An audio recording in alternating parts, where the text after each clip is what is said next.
uma coisa que a Marina Colasanti falou numa entrevista que ela deu ao Museu da Pessoa, que eu acho que tem tudo a ver, que ela fala assim, ó, eu sou de uma cultura leitora, um país, mais do que um país, a Europa é leitora, a Itália é um país leitor, então uma casa sem livro para mim é inconcebível, eu nunca ganhei um primeiro livro, os livros estavam ao meu redor sempre, quando eu não sabia ler, a minha mãe lia para mim, então depois é que eu aprendi a ler, é um contínuo, não tem um momento que o livro entra, o livro sempre esteve. O que tem a ver essa fala dela com essa questão da passividade? Quanto mais informação você tem, não é? Quanto mais possibilidades de fala boa, de fala eloquente você tem, menos passivo você vai ser. E isso o livro te dá, a leitura te dá. E a leitura, realmente, no Brasil, é algo que é um defeito, né?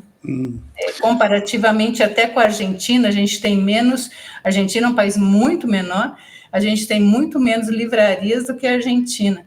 Então, o que eu convido as pessoas se você se sente pouco eloquente para fazer a defesa de uma ideia, leia mais, né? Leia mais. E também se instrua mais sobre aquele ponto que você quer defender. Vá atrás de novas soluções, vá ver o que outras empresas estão fazendo, vai pensar em soluções, porque aí você vai ter um não que você quer dizer, mas um não com uma ação, né? Uma possibilidade de ideia junto. Né? E você percebe isso, a falta de um embasamento intelectual, não só na defesa das ideias, mas na capacidade de argumento, de análise, isso com a pessoa passiva dentro das organizações? Você saca isso rápido assim, percebe? Sim, por isso é que eu falei essa coisa do livro, né? Porque eu acho que uma pessoa leitora, ela vai ter muito mais facilidade de defender uma ideia, muito mais facilidade de ver outros mundos, né? Porque o livro te dá outra possibilidade de você ver a coisa de outro jeito, você analisa os personagens, né? Quando você lê um livro, você fica com uma capacidade muito maior de ver o seu entorno, porque você está fazendo isso ali dentro de uma história. E quando você vai ler um livro técnico também, né? Se você não lê nunca livros que não são técnicos, o livro técnico fica mais duro, porque você não vê ali também facilidade na própria leitura daquilo, sabe? Então, ter a facilidade da leitura te tira, se você não tem a facilidade da leitura, isso tira de você a facilidade de argumentar, com certeza, isso dá para ver rapidamente. Numa reunião, a pessoa não se manifesta, né? O passivo clássico é isso, né? Está lá numa reunião, ele não se manifesta, mas ele está fervendo por dentro, porque o que estão decidindo ali não é o melhor seria outra coisa, mas ele não se sente preparado para defender a ideia dele. Então ele tem até um conteúdo, mas ele não consegue expressar. Tem.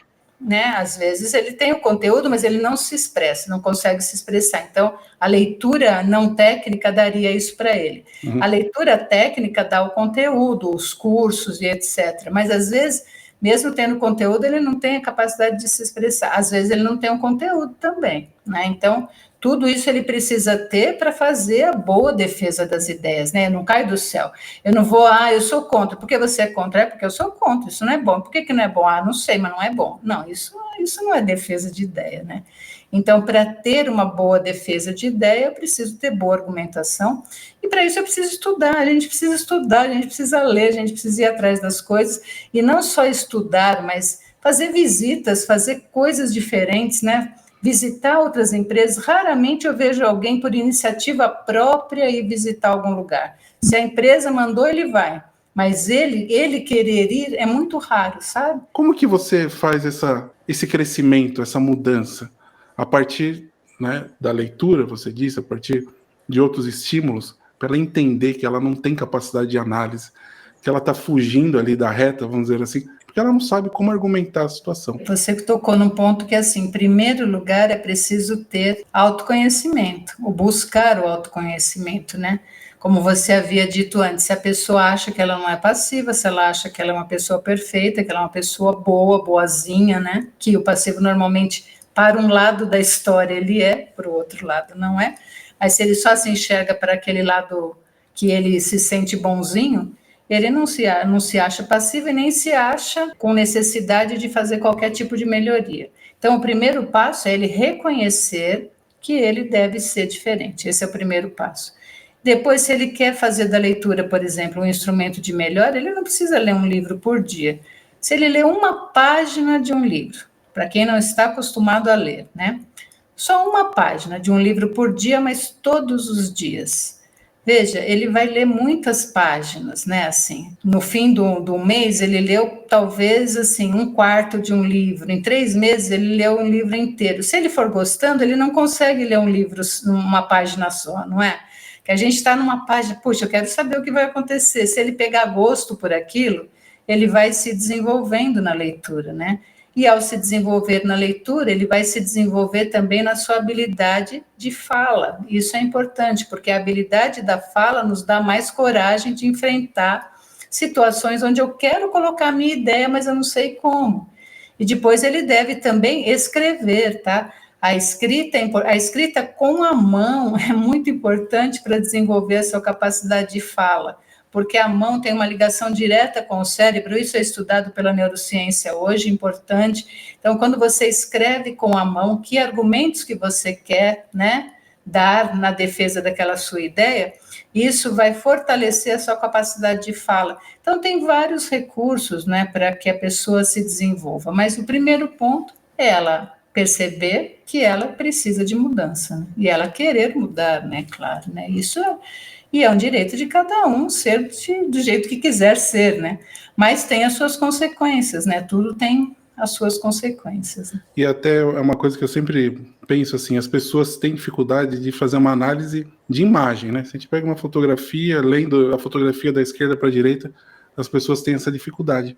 Hoje em dia, com tantas imagens que nós somos submetidos, as pessoas ainda não entenderam, né, que elas podem ser enganadas, no sentido da imagem, na construção. Como nós vivemos em um tempo puramente imagético, o tempo todo uma metralhadora de imagens, as pessoas deveriam estudar mais. Mesmo com o cinema, né, que é uma coisa de imagem, digamos assim, né? Então, aí já é complicado. A pessoa vai assistir um filme e sai de lá e não conversa sobre o filme, né? Não vê o que o outro achou, o que provocou alguma sensação, alguma emoção mais forte, porque o que ele entendeu de por que o diretor levou para aquela linha e não para outra, não é assim?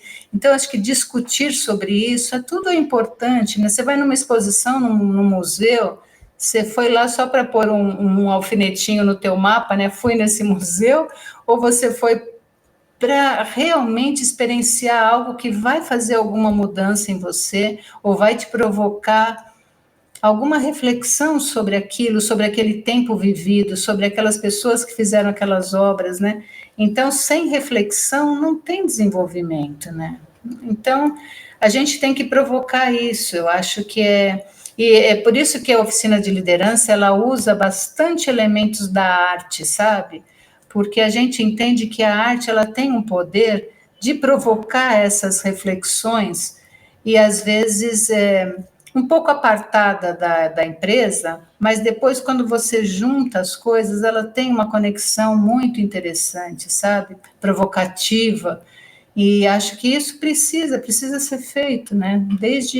Desde sempre, né? Nas escolas, né? Que falta isso, e também nas empresas, para que as pessoas debatam as coisas e tomem decisões melhores, né? Por que estamos fazendo isso?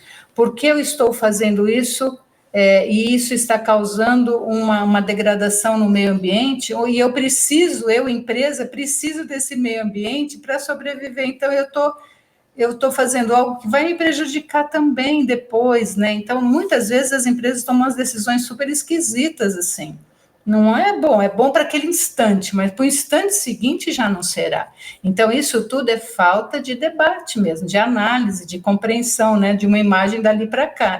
A imagem hoje é essa, mas e amanhã? Se a gente fizer isso, que consequências vai trazer para nós mesmos, para nossos colaboradores, para a sociedade onde a gente está inserido, para o planeta, né? A gente tem cada vez mais que ser capaz de fazer esse tipo de análise. E tem algum programa específico da oficina para isso, ou algo que vocês desenvolvem de acordo com o cliente, de acordo com... A oficina de liderança procura não ter, assim, pacotes prontos, sabe? A gente recebe a demanda do cliente e prepara algo, né? Que conceitos tem a ver com aquela necessidade? E aí, então, a gente desenvolve formas desses conceitos serem colocados de uma forma de oficina, né? A nossa metodologia, que é uma metodologia que traz o conceito muito para a prática, porque, como você falou, as coisas não são fáceis, né? E às vezes, se eu não entendo o conceito, eu vou num treinamento, escutei, aí eu saio de lá, eu não vou colocar em prática, porque eu não sei como colocar em prática. Então, a gente procura trazer a prática para o treinamento, para facilitar a possibilidade de que ele volte para o trabalho e coloque em prática, né? E a gente tem muitos relatos, assim, os nossos relatos são sempre assim, olha, eu coloquei na prática porque ficou fácil a compreensão, né? Então, a gente procura realmente, busca fortemente usar a metodologia que nós escolhemos, né? Que é a metodologia de oficina. Nem sempre a coisa fica só na apostila, né? Senão não adianta. Com a gente nunca fica, né? Nunca fica porque a gente não acredita nisso mesmo, de verdade, né? Eu falei aqui da leitura, claro que a leitura é um instrumento de seu desenvolvimento, mas no treinamento a gente não fica só nisso, né? A gente fica na ação mesmo, propriamente dita, para experienciar os conceitos, né? Experienciar os conceitos, porque a escolha é sempre do outro, né? Nós não somos manipulativos ou coisa do tipo. Mas se ele compreende, ele tem muito mais chance de colocar em prática, né? Então, essa que é a nossa vontade, né? Que a pessoa compreendeu um conceito, sabe que vai ser melhor para todos, né? Vai ser mais justo, vai ser mais decente, vai ser mais ético, né? E aí ela coloca em prática. Se ela compreendeu, ela coloca em prática, né? Então, a gente procura fazer os programas para que as pessoas compreendam de fato.